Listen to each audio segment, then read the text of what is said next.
As lawmakers enter the final stretch of the 2025 legislative session, they've tied together two of the major remaining property tax bills. MTN senior political reporter Jonathan Ambarian breaks down the latest version of this plan for property tax reform.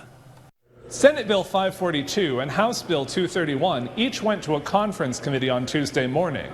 The first bill was unchanged, but the second was significantly amended, essentially turning it into coordinating legislation for the first bill. I think at the end of the day, I think we have a nice compromise. SB 542 establishes homestead tax rates to benefit Montanans' primary residences, long-term rentals, and small commercial properties. HB 231 had a similar system, but the committee added an amendment that invalidates most of it if both bills pass. Instead, it would make adjustments to SB 542, simplifying tax rates in the first year to make it easier for the state to implement. The committees then sent the bills back to the House and Senate for approval.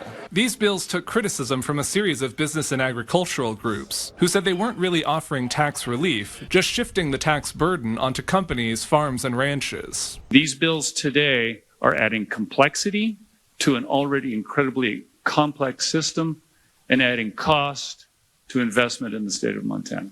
But lawmakers backing the plan said many of the companies affected by this bill benefited from lower taxes this year, and that the changes would only rebalance the burden residential properties have experienced due to spiking property values. We're going to have to recognize that in this state where the residential shift has been so enormous, both relative and real, that something has to be done. Property tax bills, along with the main state budget bill, are some of the last major pieces that lawmakers need to finalize before ending their session.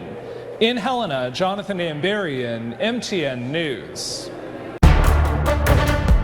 With more media productions like Yellowstone filming in Montana in recent years, the Montana legislature has debated what tax credits should be offered to those productions. MTN's John Riley has more on what tax credits came out of the Montana legislature this year. Big Sky Country has seen a significant increase in media productions since the 2019 passage of the Media Act. This session, lawmakers have continued those tax credits, but with some changes. Senate Bill 326, sponsored by Republican Greg Hertz of Polson, maintains the current $12 million yearly allotment for the Media Act's tax credit and extends the program through 2045. Some language was changed so that going forward, the credit will focus more on benefiting Montana-based production companies and residents. Companies that qualify will now receive 30% compensation of costs for each crew member who is a Montana or tribal resident or student at a Montana university.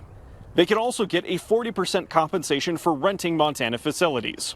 SB 326 will also fund a report on media productions in Big Sky Country.